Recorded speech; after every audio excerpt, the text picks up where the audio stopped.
big blocks and big wrecks, but that's just a product of the Superspeedway racing, right? Well, let's break it all down, the big wrecks, the driver comments, and your comments in this new episode of Above the Yellow Line.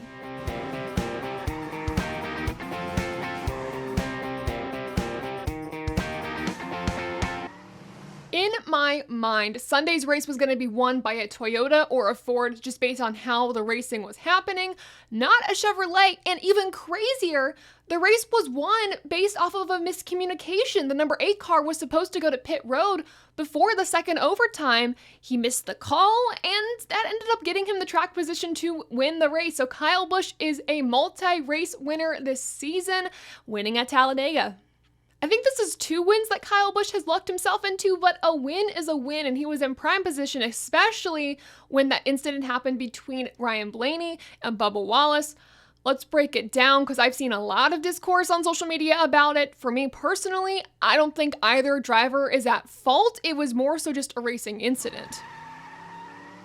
During the second and final overtime, Bubba Wallace was leading the field, basically. Ryan Blaney right behind him. Blaney was trying to get around him because he had a really big run going. Bubba Wallace was throwing multiple blocks. The last block that he threw happened a little too late as Ryan Blaney was trying to go around his outside, and Ryan Blaney ended up spinning Bubba Wallace, and then at that point, NASCAR threw the caution. Kyle Busch was out in front of those two, ended up winning the race. Ryan Blaney said, this is kind of the product of the racing that we have. Blaney also said, quote, "You get big runs and you take them when you can." He also said that Bubba Wallace, that triple block that he did, that's something that you probably shouldn't do, but wasn't placing blame on anyone, just hated that. They all tore up some pretty big cars because it wasn't just Wallace and Blaney involved. It wrecked the whole field. It was the big one at the end. Bubba Wallace said that this was not on the 12. He threw a late block, kind of blamed himself for this one. So this really is risk versus reward. For Bubba Wallace, because Ryan Blaney had that run, I truly believe he would have finished in the second or third position, depending on how the rest of the field caught up to the 12 and 23. So do you want to have another second or third place finish, which sucks, but it's a solid points day, or do you want to risk it all to try to get a win to get yourself into the playoffs? We'll talk about the points in a little bit, but Bubba Wallace has a lot of ground to make up before he's above the cut line. So I understand the risk they were going for, but you have to weigh that out. It's another race of what could have been for the 23 team, but it was a really strong showing for Bubba Wallace. I think it was like the best Superspeedway racing that I've seen from him so far, and he just keeps getting better and better. And for Ryan Blaney, it's another what-if scenario, very close to getting that win. This was his best chance so far this season to get a win, and hopefully there's more chances like this for him coming up. So yeah, that's the incident between the 12 and the 23 on that final overtime restart. So we've talked about first place Kyle Busch, second place Ryan Blaney. Let's go through the rest of your top 10. Again, because of these restarts, the guys that did pretty well all day probably got junked and vice versa. So we'll talk about that, but I do want to note there were initial results that NASCAR put out. About an hour and a half later, they did email everyone on their emailing list and were like, hey, after further review, these are the official results. They looked at some positions at the end of the race and readjusted some things. So just so you know, if you're looking at these results and you're like, what? That is why NASCAR did adjust them late last night. So here's what we got. Third place, Chris Buescher, and gonna skip to fifth place of Brad Keselowski. RFK, they played the long game. They played it safe, staying in the back of the pack. I know Chris Buescher did have a penalty early in the race that put him in the back anyways, but Brad Keselowski really stayed with him.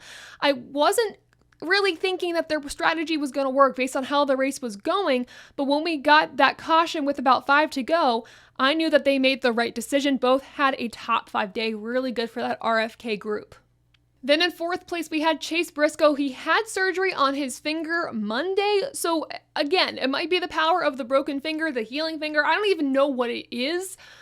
Good results the past few weeks, and especially having this type of luck at Talladega, very, very solid. Gotta talk about Eric Jones in the 5th position. He fought all day long to get a third lane working. It pretty much did. It was a little rough at the beginning of the race, but towards like the middle to the end of the race, that third lane really started to come into its own, mostly led by Eric Jones. So really solid result for him, really good for Legacy Motor Club because they need good results at this point, but I'm glad that he was able to at least get into the top 10 after a pretty tough day for everybody. Then 7th is Byron, 8th Christopher Bell, 9th Daniel Suarez, and 10th Gotta talk about this. He was not in the 36 this weekend. He was in the 38, but Todd Gilliland, that team might not always get the results that they're hoping for, but they're running fantastic. Today was one of the cases where they ran all right and they got a great result. So really good for that team. Todd Gilliland, again, like I said last week, showing his rookie stripes are gone, putting in great results at Front Row Motorsports. Now we got to talk about some disappointments. And when I say disappointments, that can sound really, really harsh. I know. But I mean drivers that ran really well during the day but did not finish where I thought they deserved. Starting with Aric Almirola with 5 to go. There was that caution. He was leading the race. He was really short on fuel, finished in the 22nd position because I believe on the final overtime restart, he dropped back to the pack. I think that was because he ran out of fuel at that case, but he was on track to have a top 10 finish. And again, before we had that caution with 5 to go, could have won the race. So disappointing for Aric Almirola his boss man was in the booth. I feel like every time Tony Stewart's in the booth, his drivers don't do well. This was actually a decent showing for his drivers looking at the results. Some things worked out, some things did not, but hey, that's Superspeedway racing. Now skipping over to the 36th position of Harrison Burton. His cousin Jeb Burton won the Xfinity race on Saturday for Jordan Anderson Racing. A very nice full circle story there. That race was messy, chaotic. Glad everyone was okay during that, and in the Cup race as well, but they were trying to go for a double Burton win this weekend. It could have potentially happened. He had a really strong car, then got caught up in a wreck, spun out. It was really unfortunate for Harrison Burton because I thought he was going to do really, really well. The incident between him and Noah Gragson, if you remember on the broadcast, they mentioned that they repaved the track because they have a tunnel under the track. And then they had a repave and that caused a bump. And it looked like Gragson and Burton went over that bump. Their cars kind of got out of shape as they kind of lifted up a little bit on that bump kind of jumped. And then Gragson ended up tapping the back bumper of Harrison Burton, and that spun him out. That was the first spin out when Burton was leading the race.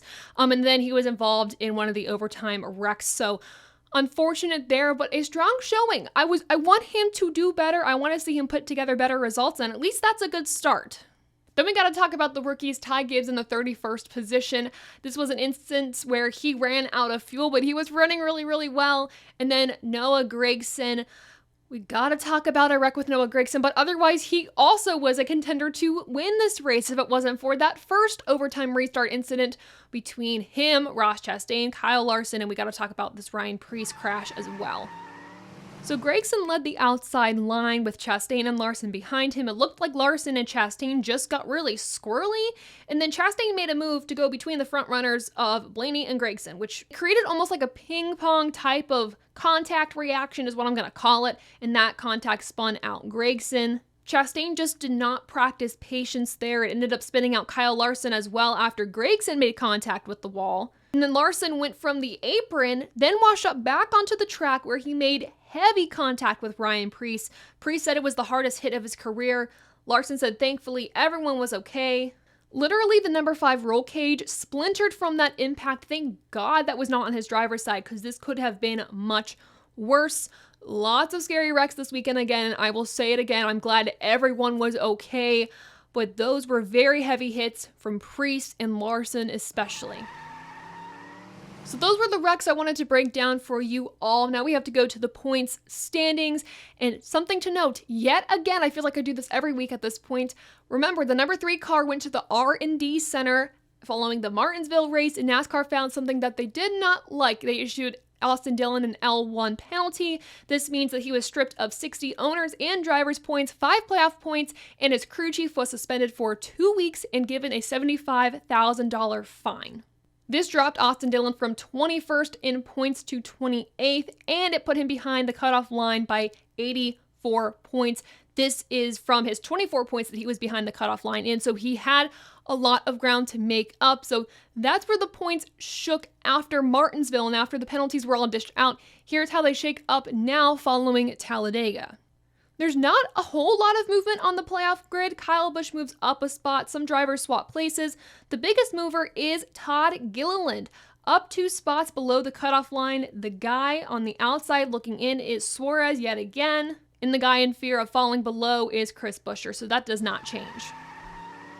So So the big conversation here is the race rating and talking about superspeedway racing. There's a lot of discourse online talking about if we like the product, if we don't, for multiple reasons. And it seems like we kind of have three options when we come to superspeedway racing. I know this might be obvious, but bear with me.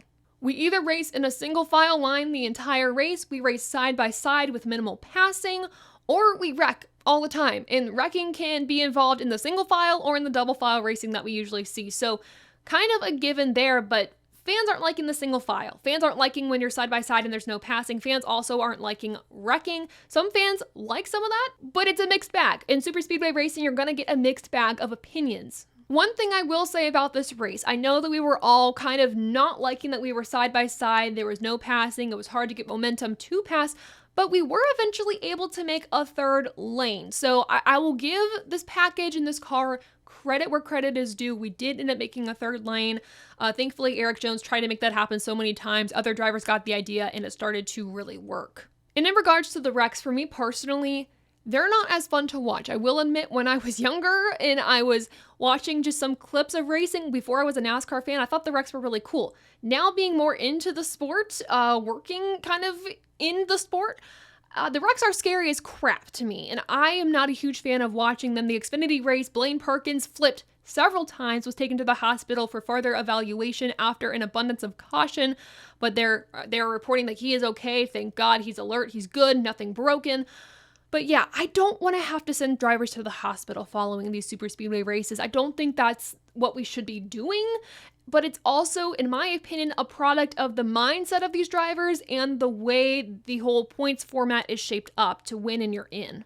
The mindset of these drivers is, hey, if I win, I lock myself into the playoffs, and a superspeedway race is so chaotic that if I make a crazy move that gets me into the playoffs, but you're also making that crazy move that could potentially hurt your competitors or even hurt yourselves. So that's where I see this coming from. It's a mindset thing. It's a way that the points and playoff system is shaped up. It kind of promotes this type of racing. That is just my opinion, though. I want to know yours in the comments below, but I don't know if anything's going to change unless we change those things, or if we just stop racing at superspeedways altogether, which I do not think is the solution. That is not what I am saying, but I don't know how to make this racing any better, any safer than it is. But again, props to NASCAR for making these cars really, really safe. Blaney Perkins was okay.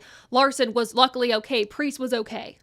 And on the flip side to this too, we also used the wrecks to market these types of tracks. A lot of fans do like the wrecks. They are kind of entertaining sometimes.